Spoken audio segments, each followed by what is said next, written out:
Boa noite. Diniz, o São Paulo inicia a trajetória na Libertadores na próxima semana, né? É uma competição que o torcedor gosta bastante. O time tem um padrão. Claro que ajustes sempre vão acontecer, ofensivamente, defensivamente, mas eu quero saber o quanto você está satisfeito com o desempenho coletivo da equipe e o que é que você acha que o São Paulo precisa melhorar, porque a Libertadores tem um contexto diferente, são jogos mais brigados, enfim, muitas vezes feios, né? Então, o que é que você espera? Bom, do contexto, acho que a equipe chega em boas condições para iniciar a Libertadores.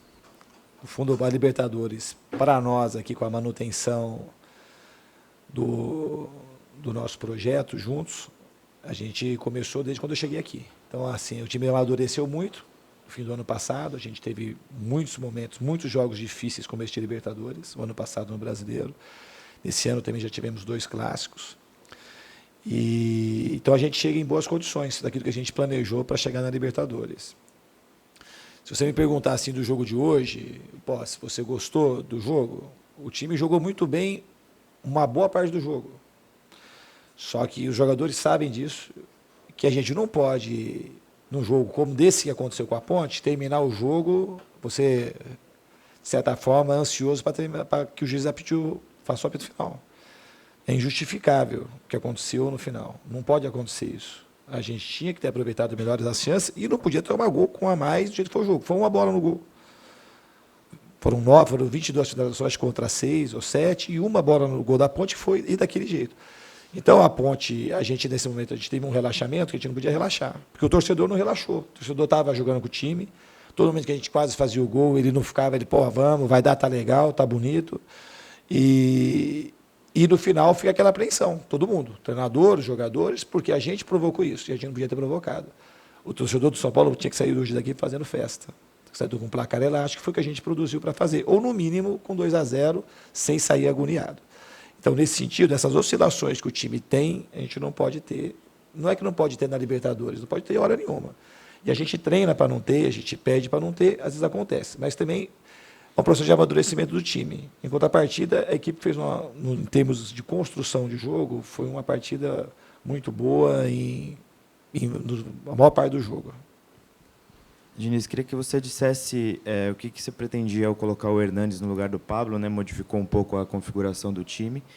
E se você acha que essa queda do São Paulo na parte final do jogo teve a ver com o efeito dessa substituição.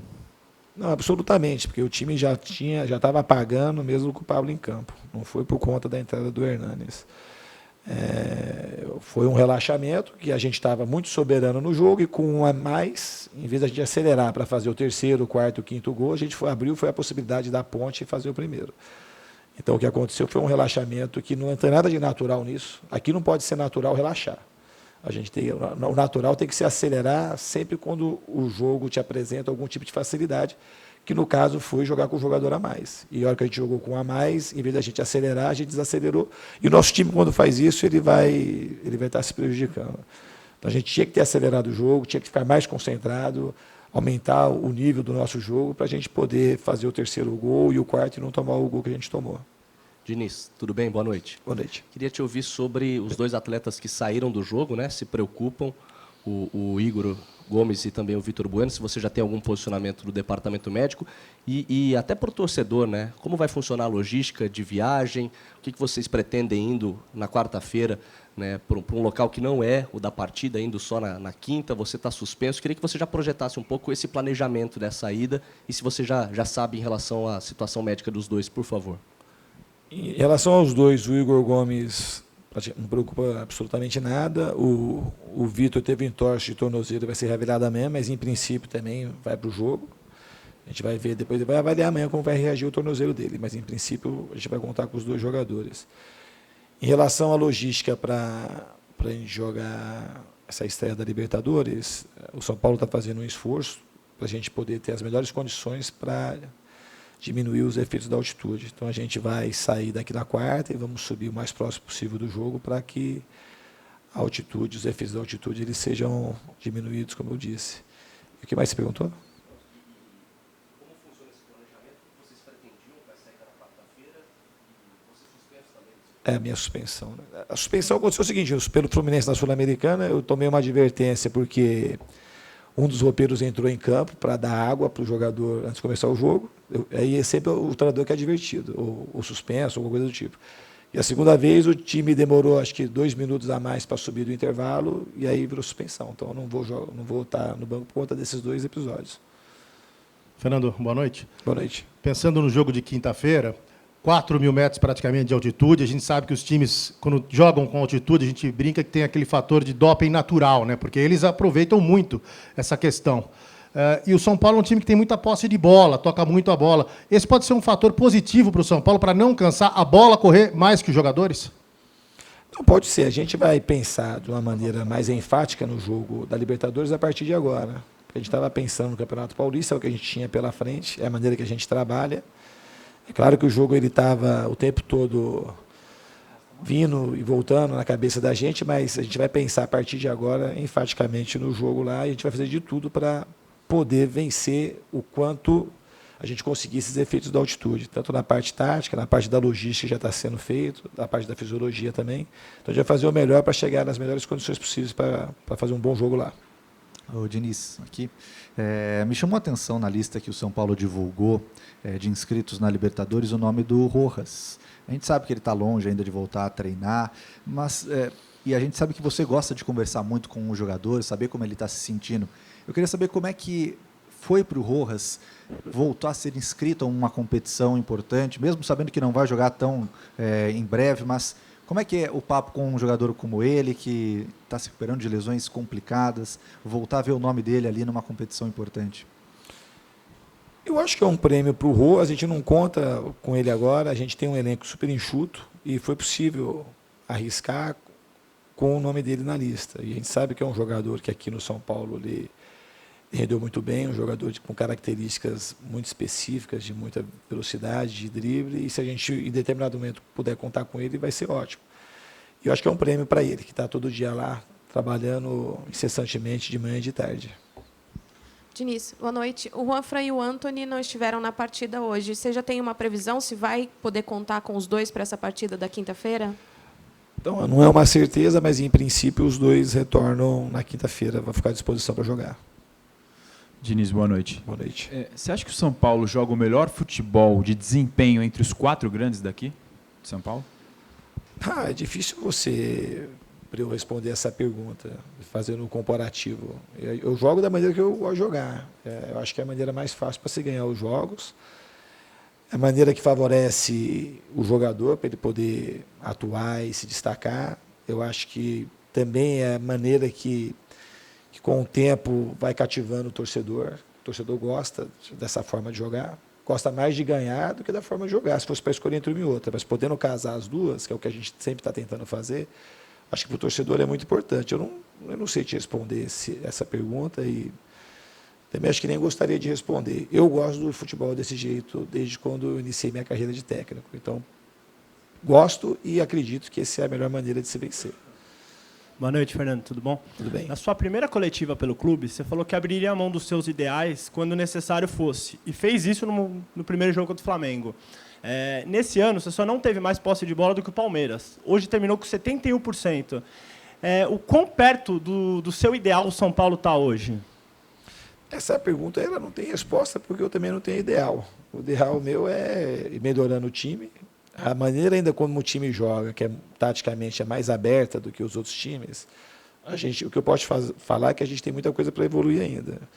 E o futebol é muito mais que o aspecto tático. Então a gente tem muito para evoluir em todos os aspectos. Acho que a equipe deu um salto muito claro do ano passado para cá, em todos os sentidos.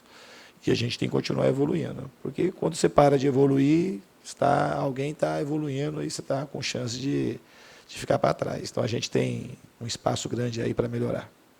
Diniz, boa noite. Boa noite. O que você sabe, o que você conhece sobre esse adversário de quinta-feira, o Binacional do Peru? O que dá para esperar desse jogo?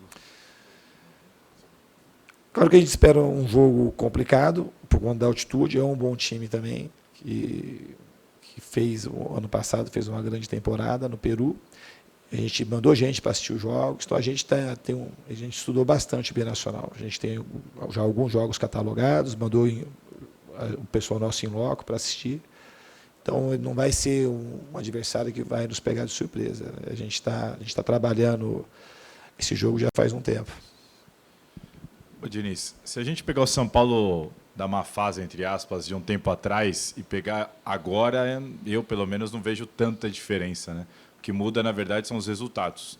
O time agora não perde há 3 jogos, muita gente falando bem. Antes, o time, apesar de alguns tropeços, também se impunha diante do adversário, também criava muito, também detinha muito mais a bola. Até cheguei a te perguntar até que ponto ia a responsabilidade dos técnicos. Com as vitórias agora vindo, mas desse jeito que você falou, tomando uma pressão em tese desnecessária, aquela pressão que estava sobre você, até das arquibancadas, começa a recair para o torcedor e não mais para você? A pressão para o torcedor não, para o jogador e não mais para você. Não acho que cai para o jogador. No fundo, assim, é um time, é uma coisa só. Não tem como você ficar separando. Quando os jogadores eventualmente não conseguem fazer os gols, não adianta a gente ficar fora. Assim, tá todo mundo junto. Acho que a equipe está amadurecendo. O importante de hoje foi que a gente jogou muito bem em determinados momentos do jogo, até na maior parte do jogo. E o segundo aspecto foi que venceu. Então, assim, venceu, são mais 3 pontos. O aspecto negativo, de fato, foi esse sofrimento desnecessário e o relaxamento que a equipe teve. Que o sofrimento não foi porque a Ponte propôs alguma coisa muito diferente, com o jogador a menos, e por a gente sofreu, não. Foi uma responsabilidade do nosso time. E serve para a gente a melhorar, os jogadores já sabem disso, todo mundo, a gente já falou disso quando terminou o jogo. Os jogadores sabem que eles precisam melhorar nesse sentido, porque em determinados jogos pode ser que a gente perca pontos importantes por conta disso. E já aconteceu comigo aqui. Então a gente tem que evitar isso. Isso faz parte da evolução do time. Então é importante que a gente, apesar disso ter acontecido, a gente ganhou os 3 pontos. Fernando, queria que você falasse da tua relação com a Copa Libertadores, como é que você vê essa competição, a tua relação pessoal com ela, e como é que vai ser na estreia do time não poder estar no campo? Para mim vai ser muito ruim não poder estar no campo. Eu sou um treinador, eu gosto muito de participar, me sinto muito mais vivo quando eu estou na beira do campo. E a minha relação com a Libertadores tem uma relação de torcedor, de criança. Joguei Libertadores como atleta e vou estrear como técnico.